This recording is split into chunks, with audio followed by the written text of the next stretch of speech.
Everybody, Randy here in the Eastwood garage. Thanks for joining us for today's live. We're actually right in the middle of a project. We're shooting a video on how to powder coat wheels, and Matt's just about ready to take the wheels out of the oven. So let's go back there and check in on them quick.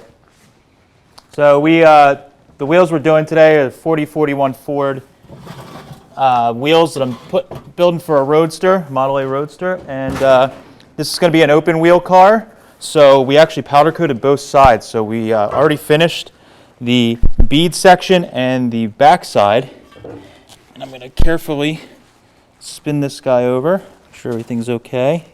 Got a little bit of residue there, pull off. All right, so now what we're going to do is hot flocking. So we're actually going to hot flock the powder on. This wheel has some tight little areas that are difficult to get the powder in, and I'm going to put the powder right on now with it being warm. We're using the dual voltage gun. I got it set to about 8 or 10 psi here, and I apologize if I'm moving a little quick. We want to try and do this while it's still kind of warm. So we are using the ground still, but the heat of the part's going to help us a little bit here. And what I usually do, I'm going to try and get in these real tight areas first that I know have been a little difficult to shoot, and make sure we're getting nice coverage in those areas, so we can see the contrast of the, on the wheel that's unpowder coated or bare. So I got those. So now I can start doing the outer lip. So it's pulling and clinging to the wheel as we're going, and then the heat's also kind of making it cling and help as well. So I apologize to walk in front of you guys, just to. And typically you wouldn't have to rush like this, but like Matt said, he is Yeah, we're hot flocking. So. And I want to make sure Joe doesn't step. Joe, watch that. You might want to. Yeah. So we're still using, it's still using the ground. We're still using the ground. It's still clinging, but like I said, I hit those areas that I was having some problems with. Some Faraday cage effect a little bit. This is a little trick you can do to kind of make sure you get it in all those areas. Oop. Watch out, man. Holy crap. I'm moving a little fast here. So, there we go. So we're getting in, doing those spots. Obviously you don't want to get too close. It warns you if you're going to do that. It'll bite you. And you basically just apply it until it's covered. Yeah. You can't see through it. Yeah, since we're doing a light color like the white, it takes a little more to cover like that, but I think we got a nice coating. As you spray it on, when you're hot flocking, it's actually starting to flow it out a little bit, so it will kind of show you any spots you might miss, and then if there's any spots you want to hit just a little bit more, we can. But the one thing you have to watch out for, now we're pretty much good in there. The one thing you just have to watch out for is, because we are hot flocking it, you can put too much on. So you want to make sure you're not putting too much on, because you can actually make powder run. If you put it on really, really heavy when you hot flock it, it is possible to do that, but that's like really excessive amounts put on. So this is our gloss white. This does not require a clear coat, but we are going to put a cosmic clear on this in a little bit. So we're going to put this in, and we're doing an inner coat here, so we're going to put this in for 5-7 minutes. We're going to let this the color start to flow out completely and get it baked on. And then what we're going to do is we're going to pull it out while it's still flowing out, and we're going to apply our Cosmic Clear. The Cosmic Clear, we have a couple wheels that are done over here on the. If we get Joe over here. Actually, something first. I know Joe's set up because he knows what the people are really here for, who they came to see. Scotty C. If you have any questions, Scott. Yep. So I'm on YouTube, on Facebook, so make sure you ask your questions. And while we're on the topic, just to make sure we have it out there, in the essence of time, Matt is doing it a little bit quick, where he's putting the powder in there and only letting it cure, part way. Keep in mind, when you guys do this, you do want to let your first color completely flow out. So that way, when you put the clear on, you have the best adhesion and you have the smoothest finish. But we're just doing it for you to show, all the steps, so you aren't watching forever and ever. We should have put a light on you today, Scott. Your Am I in fans are the- seeing. am I Yeah, in the you're in the dark over dark. here? You're in the dark. We switched spots today because Oh. of powder coating. Don't but- worry, on the monitors it looks good. So, all right. So yeah. So if you have any questions, make sure you hit Scott up. We're going to go over here and check out the wheels that Matt actually powder coated yesterday for our big how to powder coat, beginner's guide to powder coating. Plus, we're just doing a video on how to powder coat wheels. So over here, Matt, can you tell us a bit about these wheels again? Yeah, so the wheels are a 1940, 1941 Ford steel wheels. They're 16-inch. I'm building a Model A Roadster, and these in a 50s style. And these were kind of one of the popular wheels to run with a set of stainless trim rings that helps give it a better look. So this wheel, because I'm doing kind of like a 50s style car with maybe candy or metallic paint job, what I did is I sprayed our gloss white on here, which looks really great on its own. But then what I did is I added our Cosmic Clear. What the Cosmic Clear does is, when we're just looking right now, it just kind of looks like a bright white, but when you get up at the right angle in the light, especially in the sunlight, it has a lot of metallic flake in it, so it actually starts to pop, which will look really neat. I did the back side of the wheels with the Cosmic Clear as well, because the car is going to be an open-wheeled car, so you're actually going to be able to see the back side of the wheels. On the front wheels, if you're standing at the right angle, you'll be able to see those on this car. So I did the back side. It'll be a nice look. You'll see the sparkle of the metal flake when it's on there. So they should look really nice. These were all done this way. They started off really, really rough. They had like 3 or 4 coats of paint on it. We put a little video in, you guys that watch our Facebook or our Instagram. Yeah, there we go. So you can really see, maybe, might be tough with the... You need to get closer. I need to get further away. Oh, it looks so good. If you're here, it looks amazing. Holy crap. I don't know. Joe's having some... Joe? Operator error. Let me see if I can... It's tough to get the... It's tough to get the light in there. The sunlight is really the best. So you can see that it's got a nice sparkle to it that really only shows up when you're in direct sunlight, which is the nice part. So it's not going to scream bass boat, but it'll scream custom when it's done. Yeah, some of the metal flake looks like an old bass boat. No, I didn't quite want that crazy of a look. We could check it.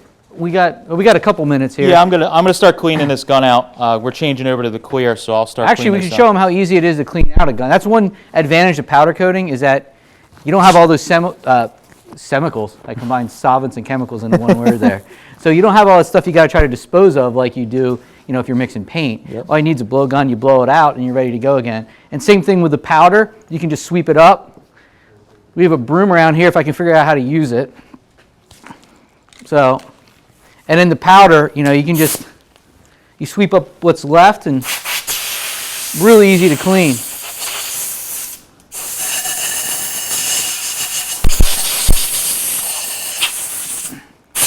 So we want to make sure we clean the gun really as well as good as we can, because we had a white in here, and if we put a clear and we don't clean this out pretty good, you're going to get white in the clear, and it's not going to have as much of a brilliant shine to it like we would want. So just shop air pretty much cleans everything out. Put light air inside the tube just to make sure all the orifices are cleaned out. And then what we can do, this is set up for our smaller bottles here. So our 8-ounce, there we are. So our 8-ounce bottles, it's set up to fit right on, so you can just keep the cap right off. Put on our other one in case I'm clumsy and knock it over. It doesn't go everywhere. And then we can take our Cosmic Clear, put it right on here, like so. Thread it on, make sure it's snug. Now this is just a plastic top on this, so you don't want to tighten this like you're putting your lug nuts on your car. Just snug is all you need. That'll keep the powder inside. Now we're pretty much ready to go. We can start spraying here in a few minutes. So, and yeah, in another minute or two, he's going to grab that out. We're going to put on the Cosmic Clear. Again, if you're interested in this, we're definitely going to have, if you want to see what that Cosmic Clear looks like, we're putting together a complete video, so we're going to have some great shots of those wheels out in the sun, so you can really get an idea for the shine and the little particles that are in that clear that make it look great. Are we about ready to go? Yeah, just all right, so about. we're going to get that out, spray on the Cosmic Clear, throw that back in the oven to cure, and we're going to discuss powder coating, how it's done, and show you some examples here in a minute. And if you have any questions, of course, Scott, If you have is any happy to questions, answer 'em. If you have any questions, post them to YouTube, Facebook. Scott's here. And if you want to see this complete video, it should be posted in about 2 weeks. So just make sure you subscribe to our YouTube channel, or just keep checking in once in a while. Boom. We have about 1,800 videos, so, A lot of powder coating ones. and we've got a lot of powder coating videos. So one key with this this Get out of the clear way is here. you're not using nearly as much clear because we're not covering like we were trying to cover like we were with the white. So you're probably using half as much or even less of the clear, and we're just going to dust it on. Now I have the diffuser tip off because I want to, since I'm hot flocking, I want to try and get it all over, and it can shoot a little further away like this. And what we're looking for with this, because it's got that metallic in it, it kind of actually dusts it and takes some of the, gives it like a fog. So I'm just trying to get an even finish around, like so. Get it in the center. Now the lips are the lips and the faces are the main thing. I'm going to get in front of you here real quick. That's what we're going after, because that's the area that's really going to be seen. So again, I have the ground attached there on the table, and it's grabbing. That's pretty good. You can already see the sparkle. It's flowing out pretty nicely. I'm going to jump in front there. And you saw I put on a lot less material with the clear because, you know, the white we were trying to cover the bare metal. This clear we're just trying to put a nice even coating on it so that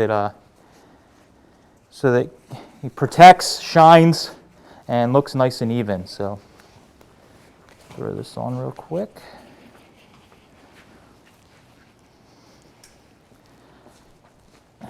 And we're wearing, you can use, if you have stick welding or heavy welding gloves, you can use those because this is pretty hot. We're baking the clear here at 375. Some of the other powders are preheat to 450 and then bake at 400, but the clear is 375. That's because you don't want the clear to brown. So we're going to bake it at a lower temperature. Definitely want to monitor, especially when you're doing a white with a clear over it. It's like split second. It can go from being really nice to being brown. So you got to make sure that just keep an eye on it. You know, make sure you're looking at the times that we have on the bottles. Those are pretty accurate, the times and the temperatures. If you follow those, you'll have no trouble at all. But make sure you're checking your watch. Don't go in for a sandwich and turn it into 40 minutes or take a phone call. And it'll take, what, about 20 minutes?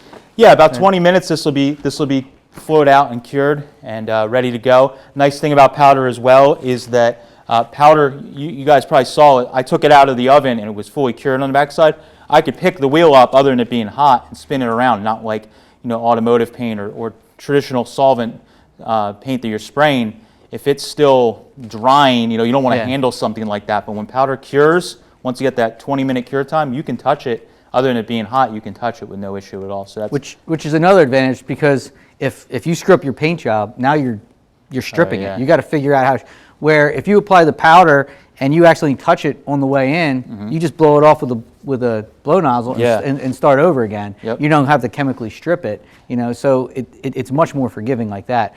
But before we get to all the accessories and go over powder coating, we can check in with Scott, see if he has any questions here. We got a whole bunch of them. This is always a popular one. So the first one they want to know is, could you also do this over, clear over bare metal without using a color first? Yeah, you could do the clear over the bare metal. Now, do realize it's a little wet sanding is a little different than when you're doing normal paint, you know, color sanding. So if you're looking for like a mirror finish on it, you're going to be able to tell there's a clear on it. Is me trying to give you a short answer. But remember, bare metal is pretty much kind of at a molecular level is rusting as soon as you clean it. So eventually, like if you try and clear coat a car, even with automotive paints, it could start to brown underneath. So it works well, but it has its place. What I'm saying is don't do a big panel on a car and leave it outside, you know. But if you're doing something like an intake manifold or valve covers that you polished or cleaned, it's really great for that. You can put it on. You're not going to have to continuously repolish it. It looks really nice. And what else can we do? That's a good one too. What's a good way to keep powder from areas you don't want powder going into? Ooh, Oh, well, look around. that leads. No, Okay, I meant like holes on stuff like that. We have the not just on the upsell floor. the silicone plugs over there. Good, yeah, look at Scott. Yeah. So, okay, we go over here. If we cut into Joe, So we've got our accessories here. While we're here, might as well go over all of them. The question was, how do you prevent powder from getting in the areas you don't want? Well, a simple way is, oh, I'm talking to the wrong camera even. It's a simple, I just Scotty seed it there. A simple way is to just get a pack of these silicone plugs, all kinds of different shapes and sizes. And one nice thing is that even if you get powder on them, you can keep reusing them. And we come in a big pack, so it's all the sizes you want. And we also have tape. We have two different kinds of tape. This tape's great. It's fine line tape. It's high heat, and it's really fine, which means you're not going to end up with an edge. So if you're doing multiple coats, you're doing stripes, this is great. We also have fiberglass tape, which is a little more flexible, and it's a little more forgiving if you have shapes, but it is thicker. So just depending on what you want, we have the tapes and the plugs to, that's going to allow you to do the job right and keep all that powder out of those areas you don't want it. But while we're here, if you want to polish it, we also have a powder coating polish. And you don't always need a big oven like we're using today. We have to use a big oven because we're doing wheels. But if you're doing small parts, we offer a powder oven, great for stuff like timing chain covers. You can probably even fit a 6-cylinder valve cover in there.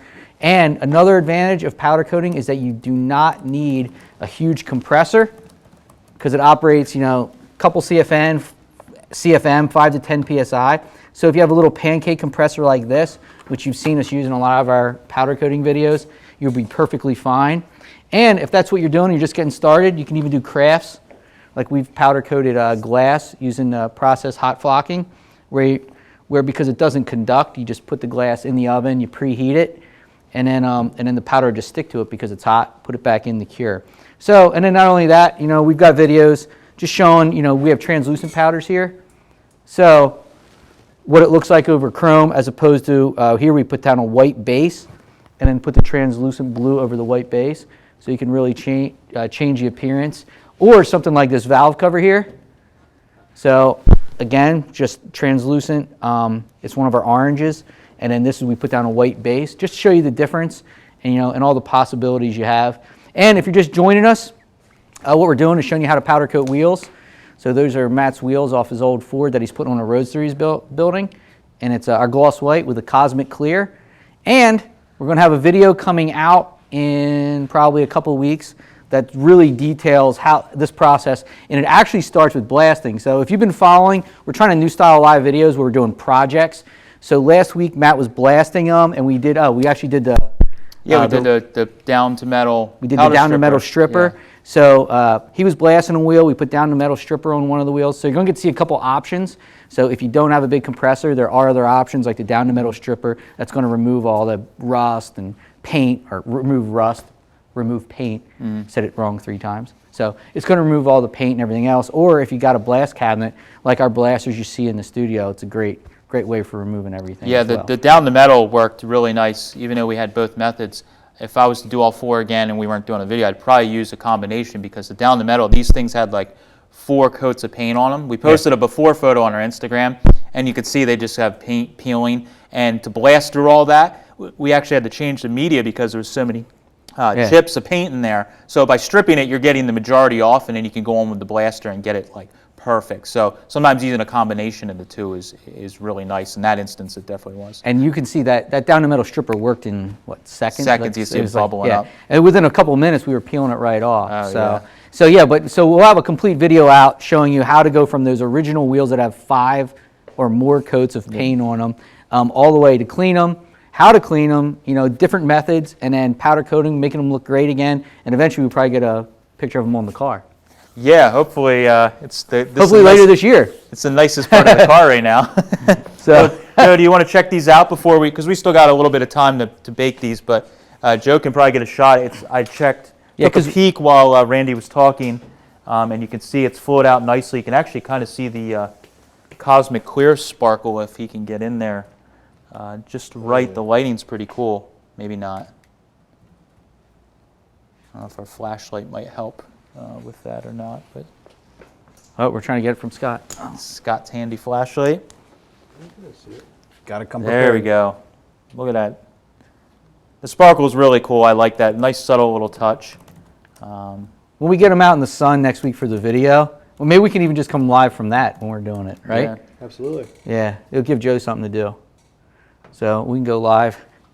So we'll bake those just a little bit longer, and then this last wheel will be done, and we'll give you a before and after shot too, so you guys can see on our Instagram the difference from what we started with to something that came basically from a junkyard to wheels that are going to go on a nicely painted car eventually. So. And the dual voltage gun's nice for something like the wheel because you got those shapes. Oh yeah. So it allows you to get all in them because you want to avoid the Faraday cage effect, which is when you get in tight areas, it actually repels. Yeah. So you get a gun like that gives you two options. You just switch back and forth whether you're doing a large area or a tight area, and allows you to get the best coverage. So it's one advantage of the dual voltage gun as well. So I guess we could check in with Scott here before we sign off, see if there's any more questions. Sure. So the last one that we get a lot is, what can I powder coat? Can I do this? Can I do that? A good answer is anything that can withstand the cure temperature of the powder, which most powders is 400 degrees, but always check with the one you're using. As long as it can withstand that, it can be powder coated. Whether or not it can hold a charge, like Randy was showing the glass earlier, something ceramic, something glass, as long as it can handle 400, you can hot flock and put it on. People have even done wood. That's something that's a little tricky though, because you got to watch with wood, but it can be done. So you're pretty much only limited by your imagination. Yeah, definitely drop us, if you guys are following along on Facebook or Instagram or anything like that. Tag us or hashtag Eastwood Co. We always watch those. We want to see what you guys are powder coating. So if you're doing something neat, car parts or anything, but if you have something real interesting like that, we'd love to see it. We'd love to share that stuff. So make sure you're doing that. So and as you saw, we're using an oven. It is an electric oven. Don't use a gas oven. So if you get an old electric oven like we do, or like I said, you can just get one of our small powder ovens. There's always curing lamps. There's a lot of options. Everything is at Eastwood. So you think that's it for? Yeah, that's just about done. We got a few more minutes, but we're pretty much good. All right, so thanks for joining us, and don't forget to subscribe to us on YouTube so you can see the complete video when we post in about 2 weeks, taking you from the original wheels through the blasting process, prepping them, applying the gloss white powder, the cosmic clear, and taking them out of the oven. So we'll see you guys next Wednesday. Yeah, thanks guys.